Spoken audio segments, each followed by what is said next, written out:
नमस्ते दोस्तों, मैं इष्ट ज्योति आज की बात में आप सबका स्वागत करती हूँ।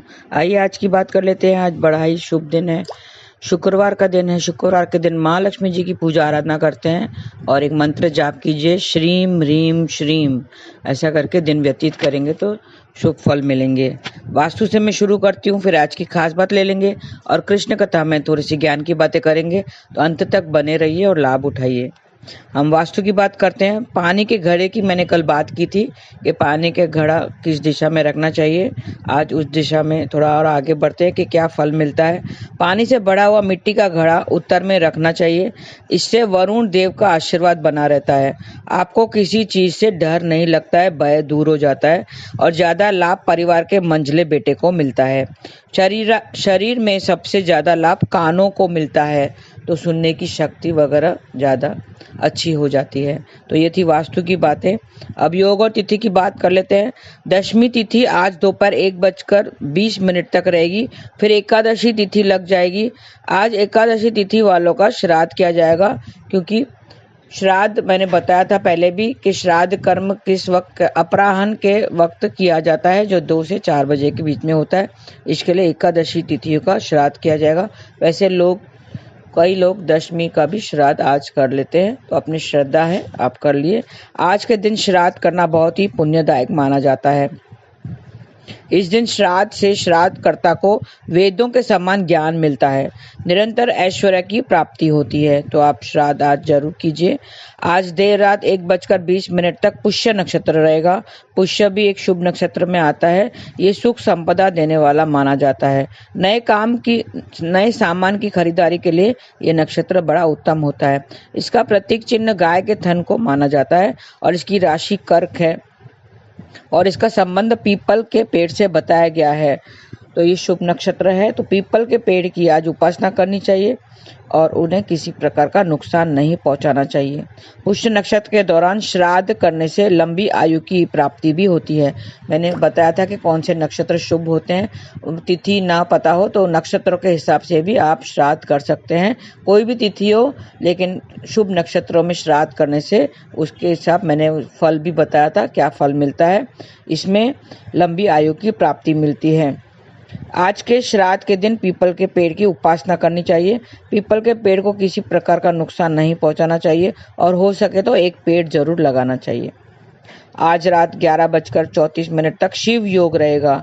शिव योग भी बहुत शुभ योग है। शिव योग में शुभ योगों की श्रेणी में आता है। ये सभी काम और मंत्र प्रयोग में सफलता दिलाता है। और आज की खास बात, आज दोपहर 1:20 तक अशुभ भद्रा रहेगी। थोड़ा ध्यान रखें, सावधान रहें। अशुभ भद्रा के दौरान विवाह, मुंडन, गृह प्रवेश या जो पवित्र न करें, मतलब शुभ कार्य मना है करने के लिए। तो आप थोड़ा ध्यान रखें। 1:20 तक ये थोड़ा ध्यान रखना है। और थोड़े से उपाय बता देती हूँ। आज पुष्य नक्षत्र के संयोग में आज जीवन में खुशियाँ लाने के लिए साफ कपड़े पहनकर सबसे पहले देवी माँ को प्रणाम करें, क्योंकि आज माता का दिन है, शुक्रवार का दिन है, देवी माँ का दिन है। दाहिने हाथ में फूल लेकर देवी माँ को आगे रखें, देवी माँ के आगे रखें। फूलों के ऊपर मिट्टी के दिए में घी डालकर जलाएं। देवी माँ को लाल चुनरी भी चढ़ाना है, तो संबंध बेहतर होंगे। जीवन साथी और माता के कपड़ों से एक एक धागा लें। अगर जीवन साथी और माता का संबंध थोड़े अनबन चल रही है, संबंध ठीक नहीं चल रहे हैं, तो क्या करना है, दोनों के कपड़ों में से एक एक धागा लें। वो कपड़े साफ सुथरे होने चाहिए, धुले हुए होने चाहिए। धागे आपस में बांधें और मंदिर में चढ़ाएं। मंदिर में कपूर का दीपक भी जलाएं, तो उनके संबंध सुधर जाएंगे। और खुशियां पाने के लिए किसी मंदिर में 1.25 किलो चावल का दान करें। भगवान से प्रार्थना करनी चाहिए और मंत्र जाप करें, श्रीम ह्रीम श्रीम। इसे 108 बार जाप करना है, तो जीवन साथी की भी खूब तरक्की होगी। नीले या काले रंग के आसन पर बैठें और मंत्र जाप करें। वही मंत्र है, श्रीम ह्रीम श्रीम। ऐसा करके आप जाप करेंगे तो वाद विवाद जो चल रहा है वो सब दूर हो जाएंगे। 1.25 किलो सफेद साबुत नमक साफ पानी में बहा दें, तो समाज में आपकी रक्षा होगी। हर रोज मंदिर में जाकर सिर झुकाएं, तो शत्रुओं से मुक्ति मिलेगी। 5 मिनट ध्यान की मुद्रा में बैठें। एक जटा वाला नारियल शिव जी के आगे रखें और नारियल के टुकड़ों घर की खिड़की में रख दें। नारियल के टुकड़े घर की खिड़की में रख दें। अगले दिन टुकड़ों को बहते पानी में बहा दें तो मेहनत का फल आपको मिलेगा। काम शुरू करने से पहले अपने पास 2 सफ़ेद फूल रखें। काम बनने के बाद बहते पानी में उन्हें प्रभावित कर दें तो बिजनेस में लाभ होगा। आज माँ सरस्वती की उपासना करनी चाहिए। देवी के आगे घी का दीपक जलाना चाहिए तो खास कामों में आपको सफलता मिलेगी। एक नीले रंग का कपड़ा खरीद कर घर ले आए और एक मुट्ठी जौ स्पर्श करा के बहते जल में बहा दे तो आपके उलझनों से छुटकारा मिल जाएगा। कुछ उलझन हो रही है, काम बराबर से नहीं चल रहा है, तो ये उपाय जरूर करें। तो ये थे आज के खास उपाय। और सरयू घाट पर अयोध्या में सरयू घाट भी शुभ है। वहाँ पे भी बहुत लोग पहुँचते हैं श्राद्ध करने के लिए, तो आपको भी वहाँ पे जाना चाहिए और वहाँ पे श्राद्ध कर्म करने से शुभ फल की प्राप्ति होती है। तो ये थी आज की बातें। अब कृष्ण कथा में थोड़ी सी ज्ञान की बातें कर लेते हैं। आइए एक दृष्टांत पेश करती हूँ। भगवान ने स्पष्ट किया है कि जब तक इंसान ईश्वर की प्राप्ति नहीं कर लेता तब तक उसे इस लोक में वापस आना ही पड़ेगा। कुछ भी करे वापस इस लोक में हमें जन्म लेना ही है। और कल पितृ पक्ष की एकादशी है, इंदिरा एकादशी है। एकादशी वैसे पितरों के लिए ही की जाती है। एकादशी का व्रत पितरों को खुश करने के लिए ही करते हैं। ये एकादशी पितरों के लिए ही होती है, जो जरूर करें।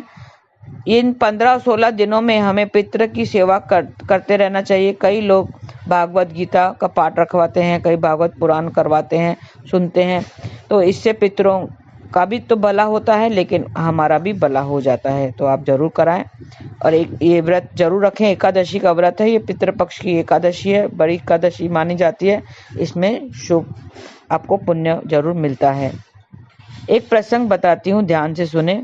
एक महात्मा था, वो सहशरीर स्वर्ग गया। उन्होंने इतनी तपस्या की थी, इतना तप किया था कि वो सहशरीर वो स्वर्ग या नरक में जा सकता था और स्वर्ग नरक देखना चाहता था। पहले तो वो स्वर्ग गए, देखूं तो स्वर्ग में क्या होता है ये जानने के लिए वो स्वर्ग गया।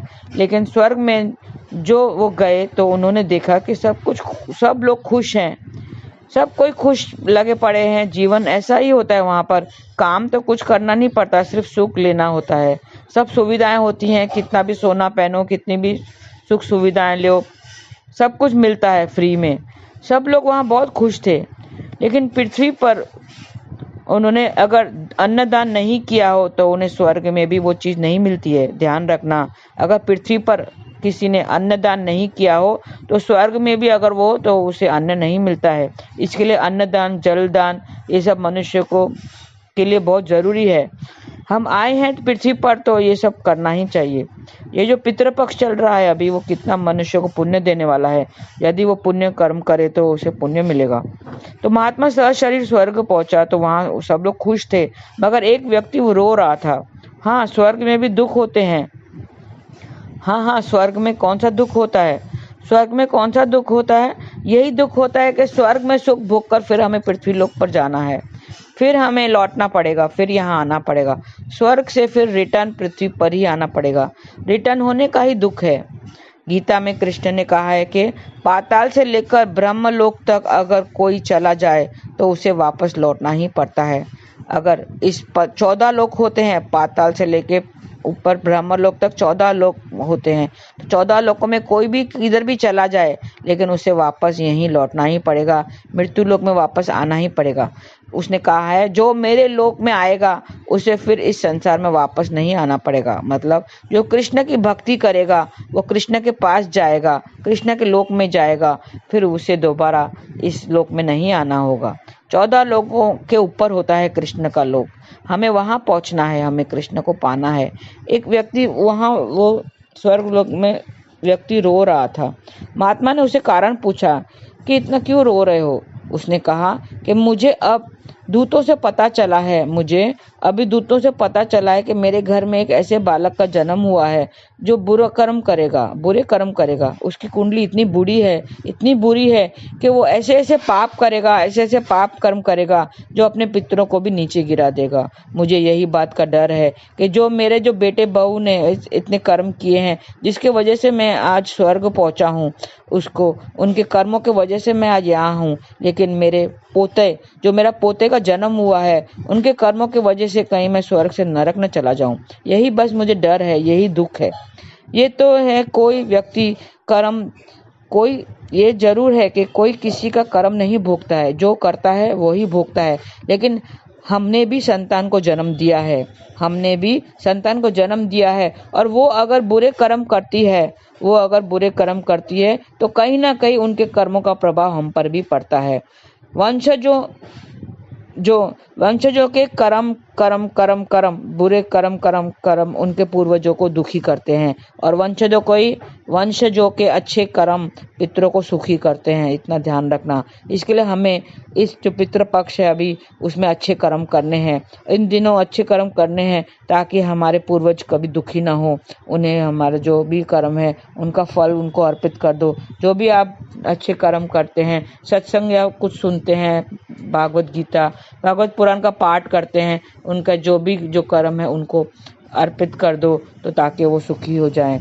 और इस संदर्भ में हम आगे और भी इस कंटिन्यू करूंगी, मैं कल कंटिन्यू करूंगी ये कथा कि अगर वो नरक में जाता है तो वो क्या देखता है महात्मा। तो इस ये कथा का जो अंतिम भाग है वो मैं कल सुनाऊंगी। आप सुनते रहिए, कृष्ण कथा का आनंद लीजिए, और अच्छा लगे तो लाइक कीजिए, दूसरों को भी शेयर कीजिए, फॉरवर्ड कीजिए, ताकि दूसरे भी इस कथा का लाभ उठा सकें। बस आज के लिए इतना ही। धन्यवाद। आपका दिन शुभ रहे। हरे कृष्ण।